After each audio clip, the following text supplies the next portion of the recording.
sobre uma ideia, você vai na copa e chama ela para um café. Isso é muito interessante. A hora certa. Todo mundo tem um horário. Todo mundo tem o seu horário e a gente tem que respeitar o horário do grupo. Porque todo tempo das pessoas é precioso. Se você não respeitar o tempo das pessoas, você não vai ganhar confiança, você não vai ter credibilidade. Você chega atrasado, se você passa do tempo, tudo isso conta na hora de falar sobre a sua ideia. Então, ser o mais respeitoso com o tempo das pessoas. Claro que tem alguns eventos que não tem necessidade de ser tão rigoroso.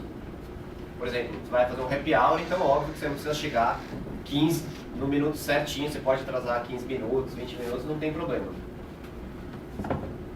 O fato é que, quando existe pressão de horário, as pessoas elas são mais objetivas.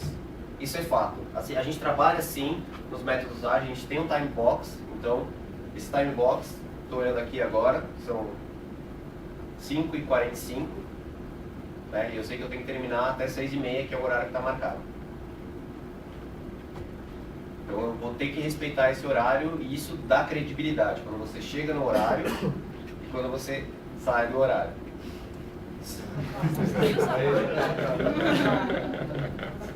Cheguei na hora certa. Plantar as sementes. Esse padrão, eu uso ele bastante. Quando você quer falar sobre um assunto, o que você faz? Você traz artigos, você traz livros, você traz referências sobre esse assunto. E você deixa esses artigos, esses livros com as pessoas. Você planta sementes. Então você esquece lá um livro na mesa do diretor, você manda um artigo, imprime um artigo e dá para um gerente, para ele ler, olha que interessante isso aqui, né? Ou seja, usa referências, você pode fazer cópias, ou você pode mostrar alguma coisa que você escreveu, isso também dá credibilidade. Olha esse artigo que eu publiquei lá naquela revista lá, importante. E ao mesmo tempo está disponível para as dúvidas, caso a pessoa tenha dúvidas sobre aquela leitura. Tomar um pouco de cuidado, porque nem todos gostam de ler. Tem pessoas que não gostam de ler ainda, por incrível que pareça. E também identificar tudo que é seu, escrever seu nome no seu livro, para as coisas não sumirem.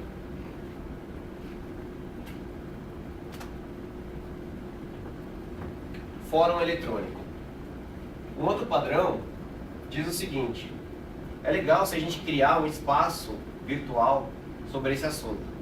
Então vamos criar uma página, vamos criar um lugar oficial onde tudo sobre esse assunto vai ser colocado. Então onde pode ter discussões, imagens, notícias, feeds, etc. Tentar criar um espaço eletrônico. Então, vou dar um exemplo.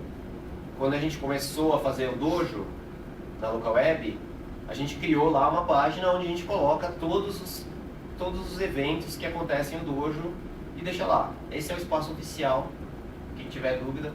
Isso acaba dando mais credibilidade, mostrando que a coisa ela é séria, que ela tem uma cara, que ela tem um lugar no mundo.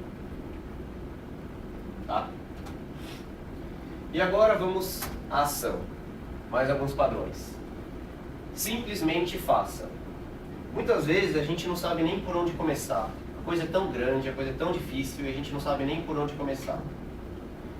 Então, se a gente não souber por onde começar, a gente começa por algum lugar. Isso já é um bom começo. Só os idiotas esperam a perfeição. O sábio procura o aprendizado. Certo? O que acontece? A gente começa a fazer uma coisa. No momento que a gente começa a fazer, qualquer que seja, a gente vai aprender com aquilo. A gente vai observar o que está acontecendo. E a gente vai aprender e a gente já vai ter novas ideias para como continuar aquilo. Carioca. Oi? Espera de carioca. Foi o Ripoll. Não, é porque só os idiotas esperam a perfeição. Espera de carioca. Grupo de estudos. Uma outra forma, um outro padrão para você é você criar um grupo de estudos sobre aquele assunto. Então são reuniões semanais, onde os temas são livres e você pode criar um ciclo de aprendizado contínuo. Você pode compartilhar o conhecimento. Esse padrão a gente usou na Local Web, foi um dos que a gente usou. A gente falou muito sobre métodos ágeis nesse grupo, a gente falou sobre outros assuntos também, mas o interessante é que a gente acabou conhecendo as pessoas, a gente sabia, dentro do grupo a gente acabava falando sobre vários assuntos e acabava influenciando esse grupo a levar aquele assunto para o resto da empresa. Quem daqui participou do grupo de estudos? Só o Dediana e o Flávio. Porque, no fundo, tudo são pessoas.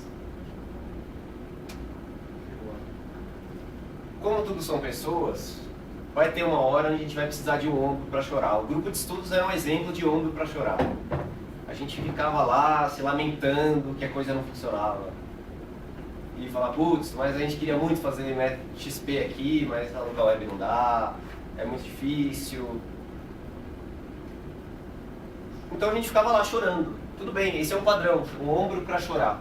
Então quando não deu certo, arruma um ombro para chorar, nem que seja seu cachorro, né, sua planta, porque você vai falar sobre aquilo. E quando você estiver falando, a coisa não funcionou desse jeito, por causa disso, por causa disso, por causa disso, você vai se ouvir. Você vai começar a entender o que está acontecendo. Entendeu? Patrocinador local.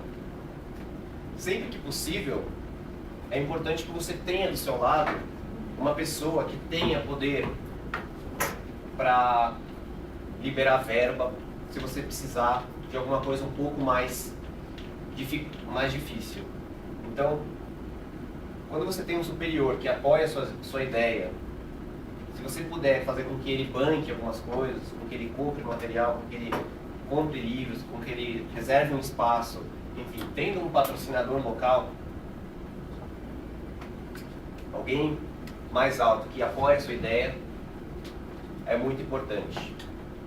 Se você achar várias pessoas que têm essa característica, também é mais importante ainda.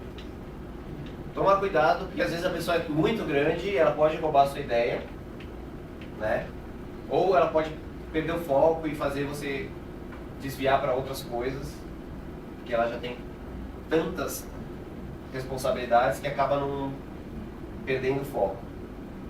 Mas nesse caso, se ela roubar a sua ideia, também nem é tão ruim assim, porque se ela fizer a coisa acontecer, no fundo a ideia foi implantada, então não é tão ruim ainda.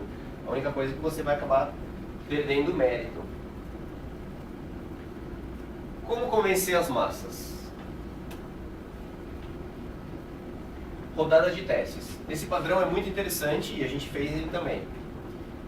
Vamos fazer uma coisa só por experiência, só para ver como é que é? Então vamos usar XP aqui na Telecom, só para ver como é que é. Se não der certo, a gente muda. Vamos começar a usar post-it? Vamos começar a fazer burn-down? Vamos fazer reuniões a cada 15 dias? No passo a passo e só para ver como é que é. O que deu certo, a gente mantém, deu certo, por que tirar?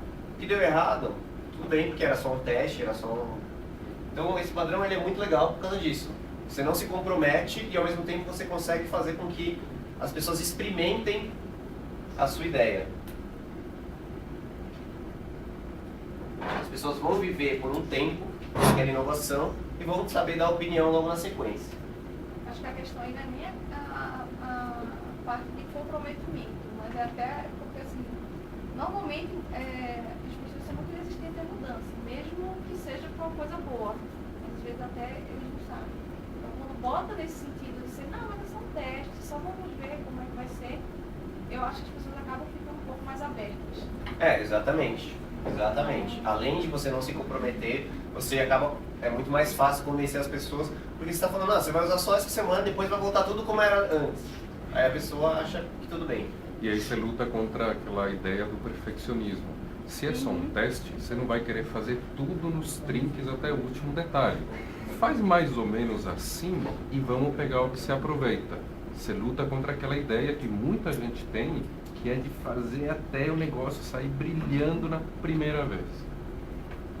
E tem outra coisa, se você ficar colocando muita coisa assim para você falar.